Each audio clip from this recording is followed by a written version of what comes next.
for judgment 1501. It was a great pleasure to hear submissions on behalf of all the learned counsel. We have had a tough time, but there are 4 judgments to be delivered in this matter. I'll first invite my learned brother, Justice Dinesh Maheshwari, to declare his view.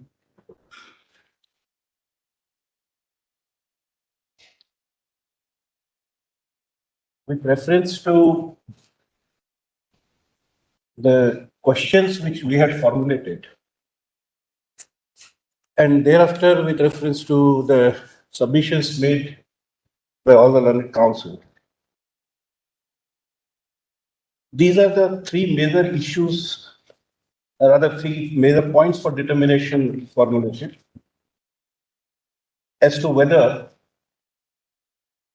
reservation is an instrument for inclusion of socially and educationally backward classes to the mainstream of society, and therefore reservation structured singularly on economic criteria violates the basic structure of the Constitution.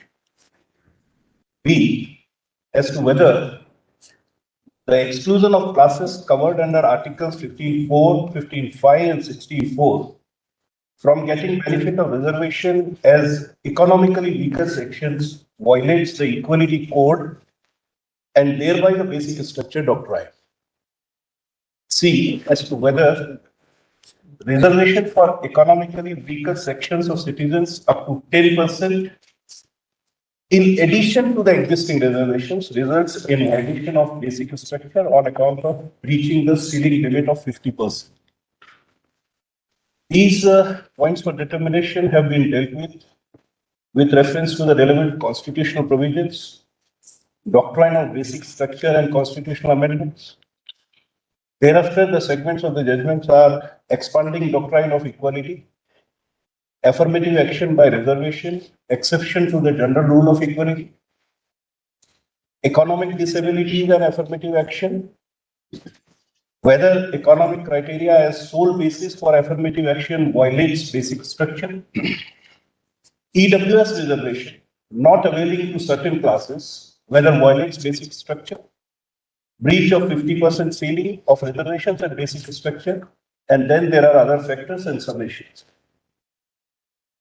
After having dealt with these aspects, the conclusions are as follows.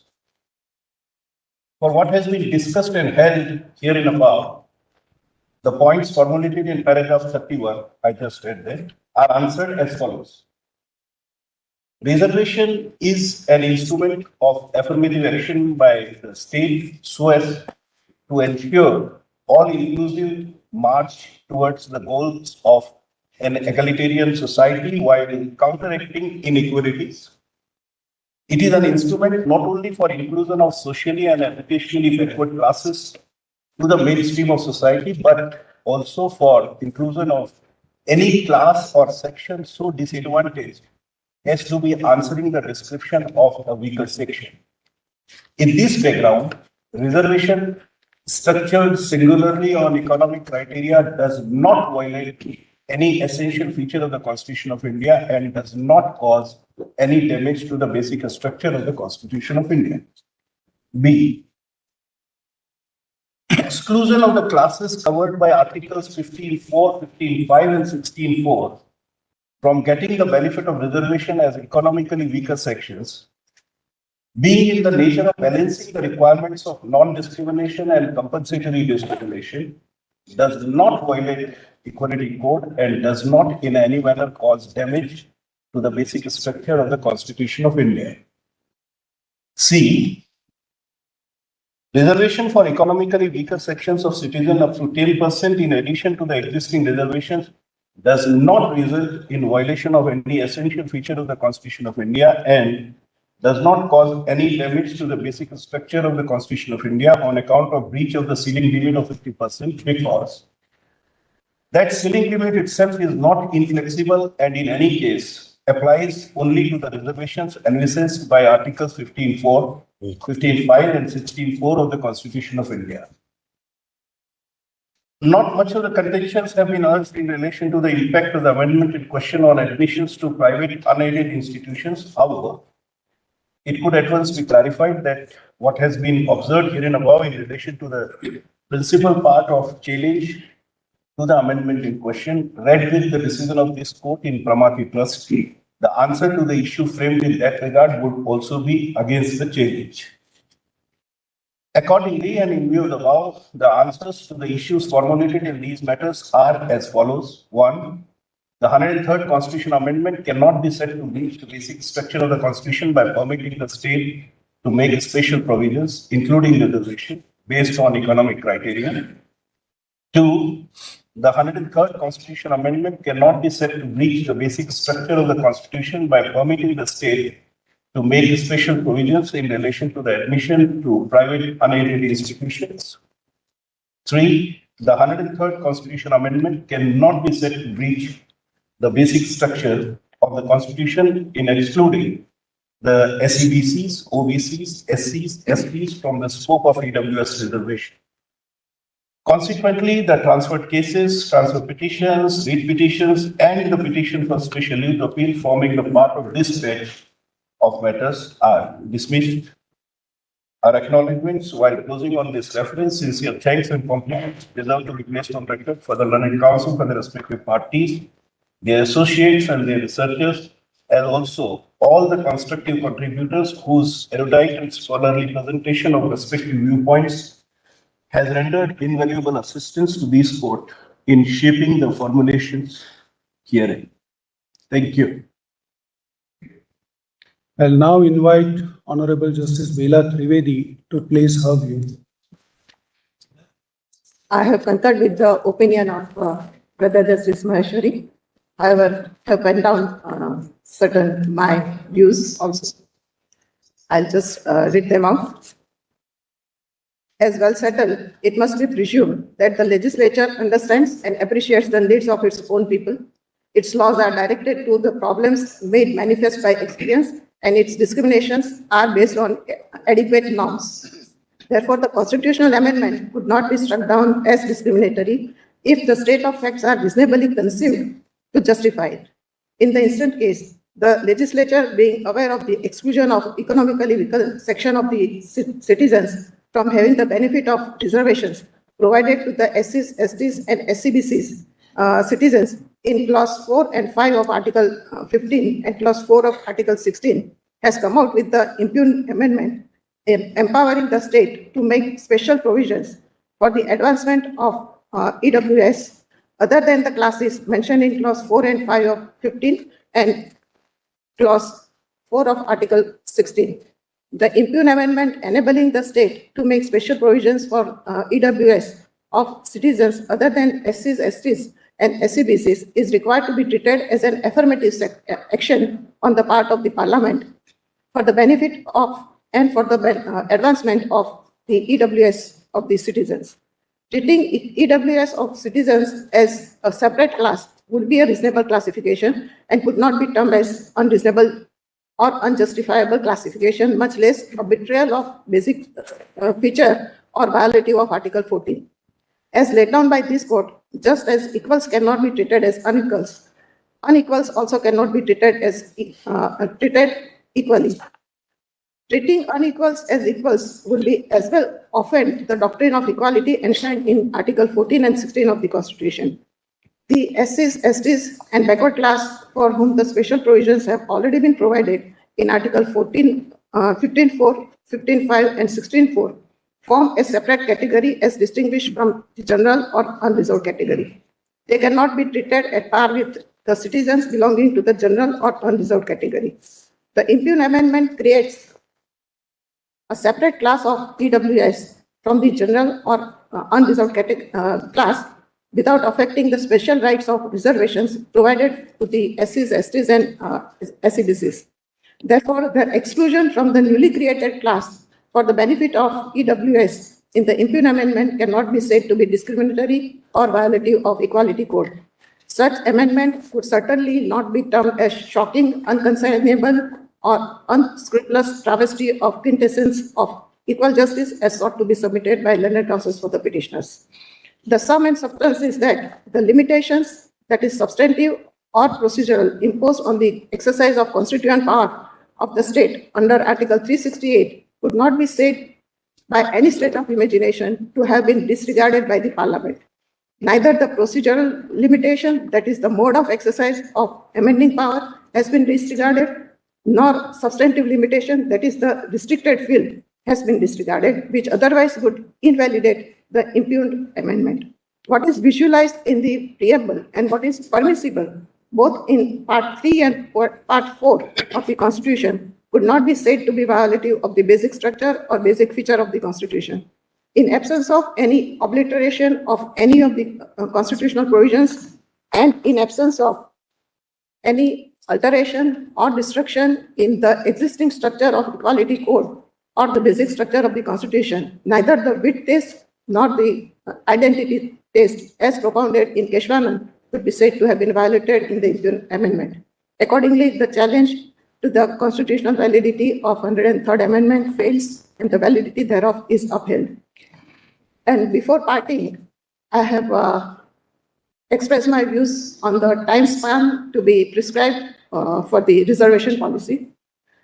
I have quoted the observations made by the Constitution Bench in K.C. Vasant Kumar, observations of Justice D.A. Desai, Justice Venkatramaiah, Justice Chandrachud as he then was, and also in the case of Ashok Kumar.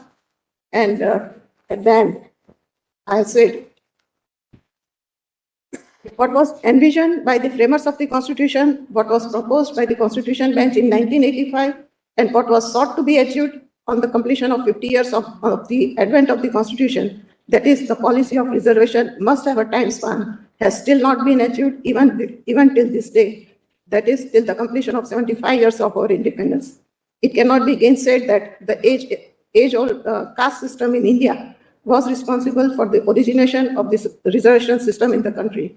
It was introduced to correct the historical injustice faced by the persons belonging to the SCs, STs, and other backward classes, and to provide them a level playing field to compete with the persons belonging to the forward classes. However, at the end of 75 years of our independence, we need to revisit the system of reservation in the larger interest of the society as a whole, as a step forward towards the transformative constitutionalism. Be it noted that as per Article 334 of the Constitution, the provisions of Constitution relating to the reservation of seats for SCs and STs in the House of People and in the legislative assemblies of the states would cease to have effect on the expiration of the period of 80 years from the commencement of the Constitution. The representation of Anglo-Indian community in the House of Parliament and in the legislative assemblies of the state by nomination has already ceased by virtue of 104th Amendment, that is with effect from 25th January 2020. Therefore, similar timeline, if prescribed, for the special provisions in respect of the reservations and representations provided in Article 15 and 16 of the Constitution, it would be a way forward leading to an egalitarian, casteless and classless society. Thank you so much.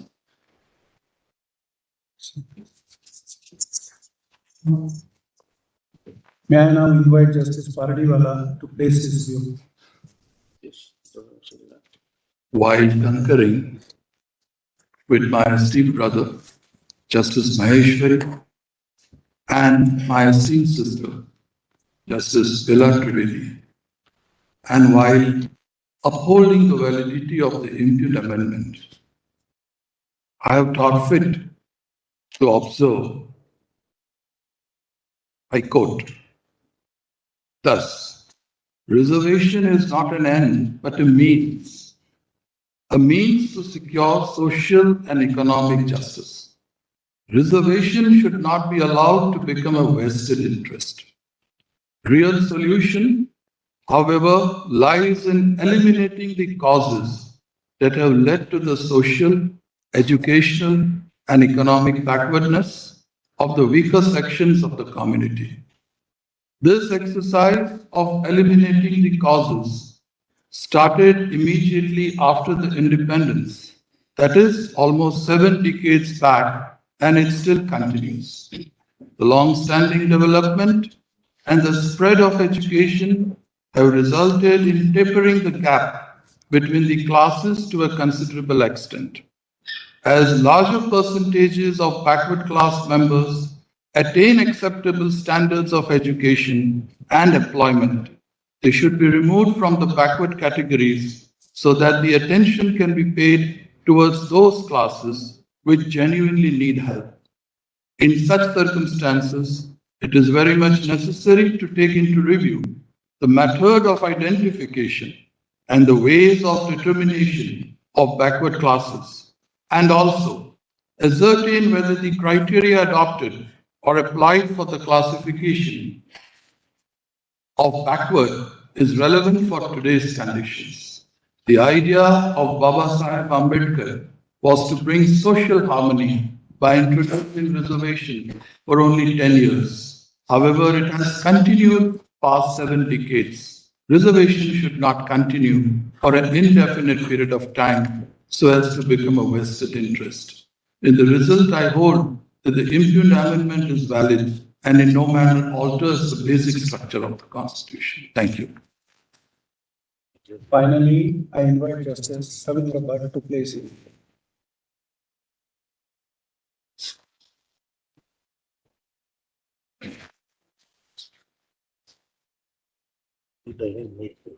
I regret my inability to concur with the views expressed by the majority opinion on the validity of the 103rd Amendment on question number 3, since I feel, for reasons set out elaborately in the following opinion, that this court has for the first time in the seven decades of the Republic sanctioned an avowedly exclusionary and discriminatory principle.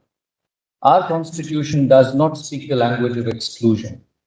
In my considered opinion, the amendment by the language of exclusion undermines the fabric of social justice and thereby the basic structure.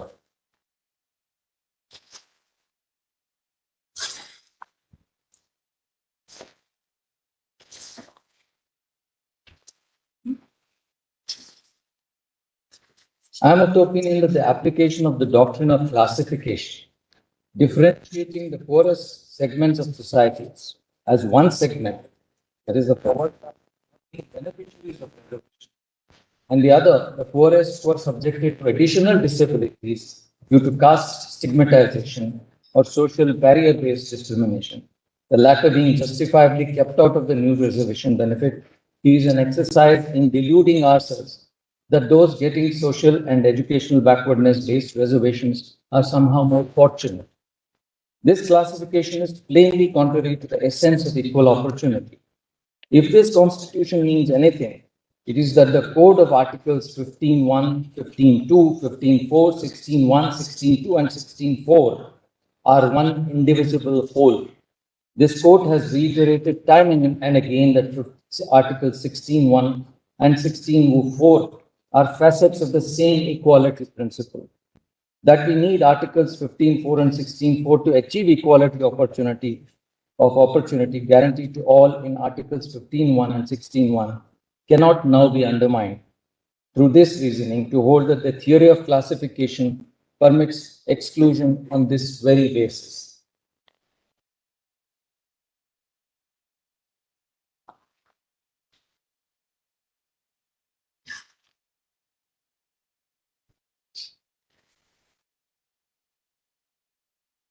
The characterization of including the poor, that is, those who qualify for economic eligibility, among those covered under Articles 15.4 and 16.4 in the new reservations under 15.6 and 16.6 as bestowing double benefit is incorrect.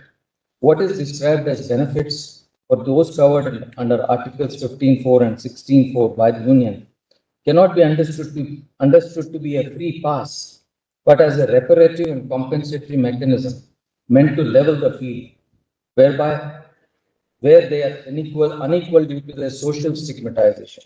This exclusion violates the non-discrimination and the non-exclusionary facet of the Equality Code, which thereby violates the basic structure of the Constitution.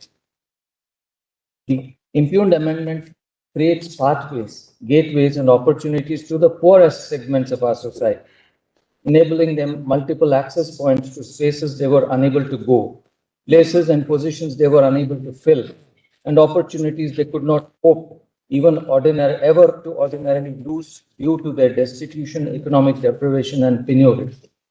These destitution, economic deprivation, poverty are markers or intelligible differentia, forming the basis of the classification on which the impugned amendment is entirely premised. To that extent, the amendment is constitutionally indefeasible. However, by excluding a large section of the equally poor and destitute individuals based on their social backwardness and legally acknowledged caste stigmatization from the benefit of the new opportunities created for the poor, the amendment practices constitutionally prohibited forms of discrimination. The overarching principles under Articles 15.1, 15.2, 16.1, and 16.2 is that caste-based or community-based exclusion, that is the practice of discrimination, is impermissible.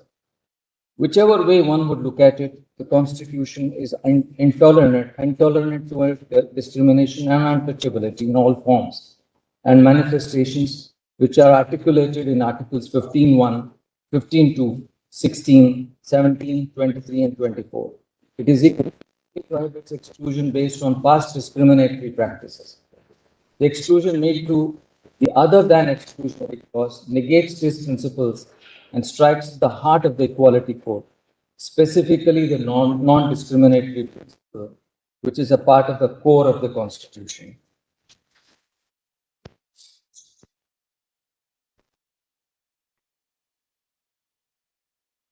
The Sinnoh Commission was set up.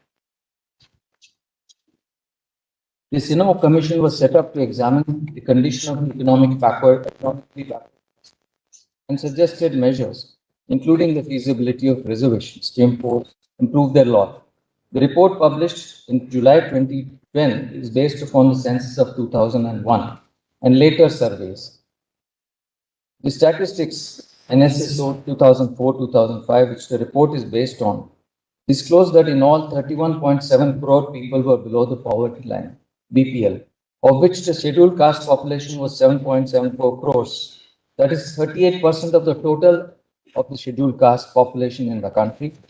Scheduled tribe population was 4.25 crores. That is 48.4% of the total scheduled tribes of the country. 13.86 crores of OBC population, which was 33.1% of the total OBCs, and 5.85 crores of the general category, which is 18.2% the total general category. These facts established that the bulk of the economically weaker sections of the society belong to the classes described in Articles 15.4 and 16.4.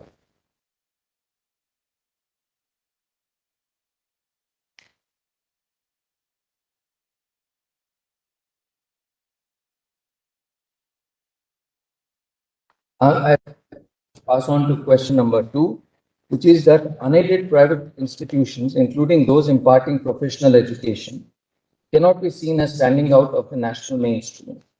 As held in Pramati and Society for Unaided Private Schools, reservations in private institutions is not per se violative of the basic structure.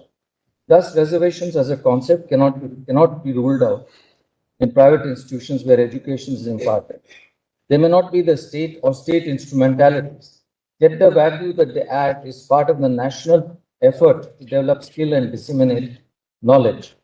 These institutions, therefore, also constitute material resources of the community, in which the state has a vital interest and are not merely bodies set up to further private objective of their founders, unlike in the case of shareholders of the company.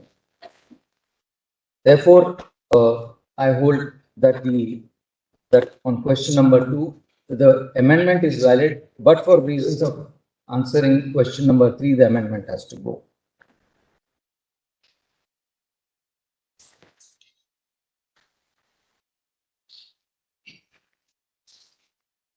Before I sum up, I wish to address one point which the majority has dealt with, but more as a note of caution, because it is not necessary for me to deal with that aspect, which is the 50% cap.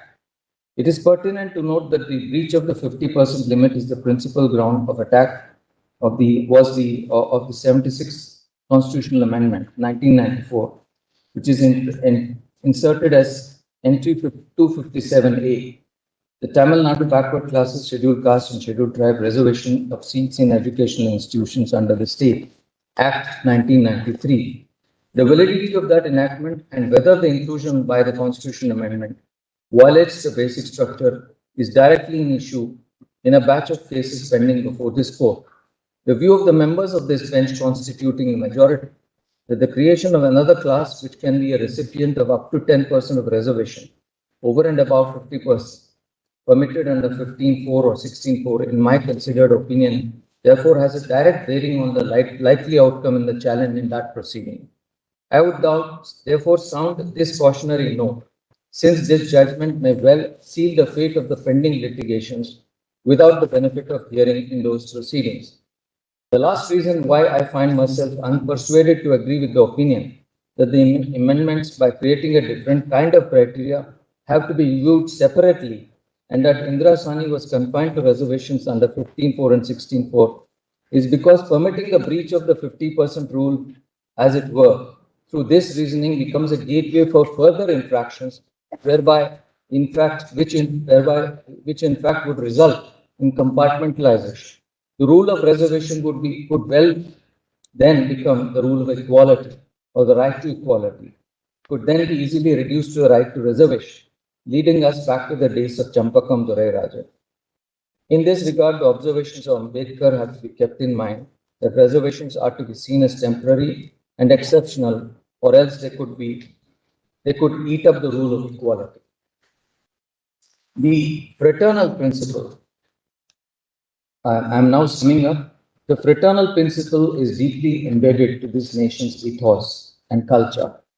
The specific provisions which form part of the Equality Code are inextricably intertwined with fraternity as well. It is fraternity and no other idea which acknowledges that ultimately all individuals are human beings born through the same natural process, subject to the same physical limitations, and finally leave this world at an unknown time but are sure to live. Fraternity is a concept awakens humans to the reality that despite our apparent or superficial differences, ethnic, religious, caste, gender, origin, or economic status, the institutions we create need our collective cooperation and individual commitment. Every social order invariably contains individual differences, be it grounded on ethnicity, wealth, talent, or realization of one's abilities. The diversities abound. The idea of fraternity is to awaken to the consciousness of each member of society that our institutions which are created, the ideas that we develop, and the progress that we wish to achieve cannot be in isolation, by separation, but with cooperation and harmony. On this, I want to highlight the words of two social reformers, which demonstrate that the principle of fraternity and the ideas and values connected to it are not new, but in fact transcend time. Swami Vivekananda's message in his address to the World Parliament of Religions in Chicago on 11 September 1893 has the theme of universal brotherhood of all, that differences in religion, the exclusion of one of other would fade. He evocatively said, if anybody dreams of the exclusive survival of his own religion and destruction of others, I pity him from the bottom of my heart and point out to him the banner of every religion will soon be written, in spite of resistance, help and not fight, assimilation and not destruction, harmony and peace and not dissension. Aurobindo too was conscious of the need for fraternity. In a speech delivered in Howrah in 1909, he presciently said, again, there is fraternity. It is the last term of the gospel. It is the most difficult to achieve. Still, it is a thing towards which all religions call and human aspirations rise. There is discord in life, but mankind yearns for peace and love. This is the reason why the Gospels will preach brotherhood, which preach brotherhood, spread quickly, and excite passionate attachment. This was the reason for the rapid spread of Christianity. This was the reason of Buddha's spread in the country and throughout Asia. This is the essence of humanitarianism, the modern gospel of love for mankind. None of us have achieved our ideals, but human society has always attempted an imperfect and limited fulfillment of them. It is the nature, the dharma of humanity, that it should be unwilling to stand alone. Every man seeks the brotherhood of his fellow, and we can only live by fraternity with others. Through all its differences and discords, humanity is striving to become one.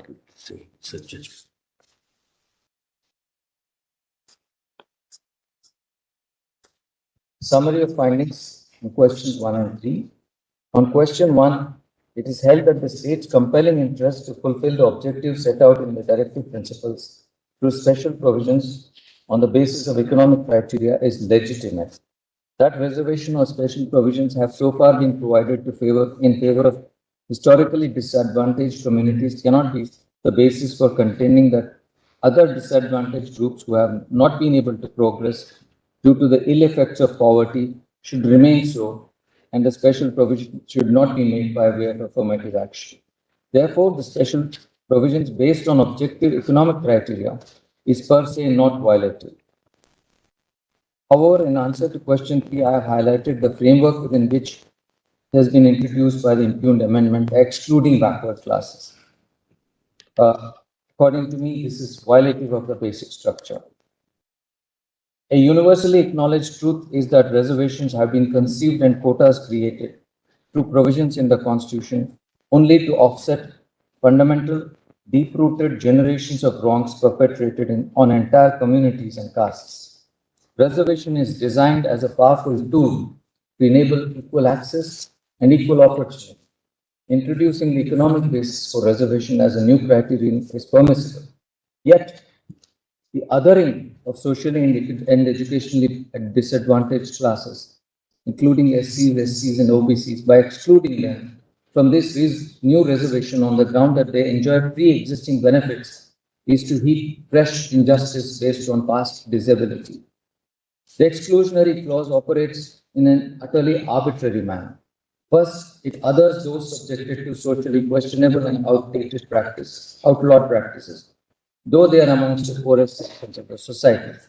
Secondly, for the purpose of new reservation, the exclusion operates against socially disadvantaged classes and castes absolutely by confining them within their allotted reservation quotas.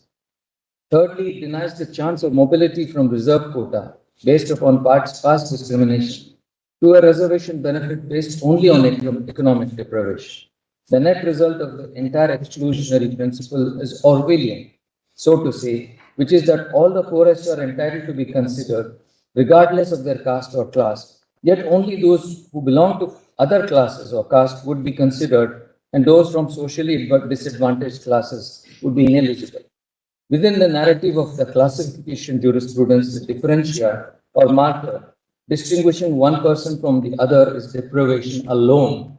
The exclusion, however, is not based on deprivation but social origin or identity. This strikes at the essence of the non-discriminatory rule. Therefore, the total and absolute exclusion of constitutionally recognized backward class of citizens is nothing but discrimination, which reaches to the level of undermining and destroying the equality code, and particularly the principle of non-discrimination. Therefore, on question 3, it is clear that the impugned amendment and the classification it creates is arbitrary, results in hostile discrimination of the poorest segments of society that are socially and educationally backward and are subjected to caste discrimination. For these reasons, Articles 15.6 and 16.6 are struck down and held to be violative of the Equality Code, particularly the principles of non-discrimination and non-exclusion, which form an inextricable part of the basic structure of the Constitution. While this reasoning is sufficient to conclude that Article 16.6 is liable to be struck down, there are additional reasons elaborated in Part 5, due to which this court is compelled to clarify that while the economic criteria per se is permissible in relation to access to public goods under Article 15, the same is not true of Article 16, the goal of which is empowerment through representation of the community. For the above reasons, it is hereby declared that Sections 2 and 3 of the Constitution 103rd Amendment Act 2019, which inserted Clause 6 in Article 15 and Clause 6 in Article 16 respectively, are unconstitutional and void on the ground that they are violative of the basic structure of the Constitution. The writ petitions are consequently disposed of. It would be in order to place my gratitude and appreciation for the valuable assistance rendered by all counsel and all the counsel assisting them.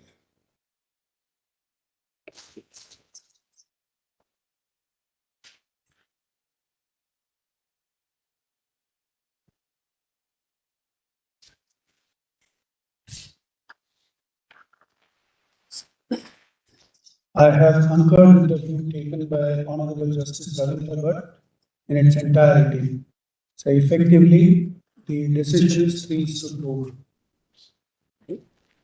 Oh.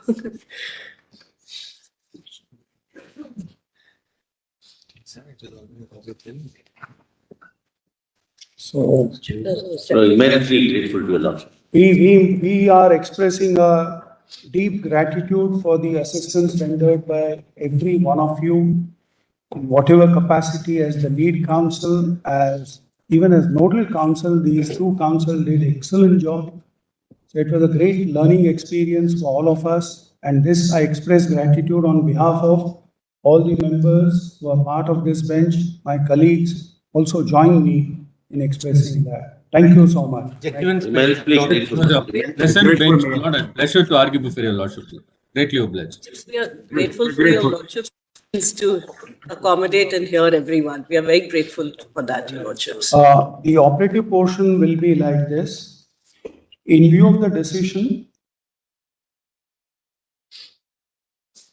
rendered by the majority consisting of Honorable Justice Dinesh Maheshwari, Honorable Justice Bela N. Trivedi, and Honorable Mr. Justice J.B. Pardiwala, the challenge raised to the 103rd Amendment to the Constitution fails. The writ petitions and other proceedings filed in that behalf stand disposed of accordingly. Thank you. Grateful to you. Grateful to your lordship. Sir, may I also thank the bench for a very patient Yes. and Thank you. and It was a very great learning experience, Dr. Mohan Gopal. grateful. Great.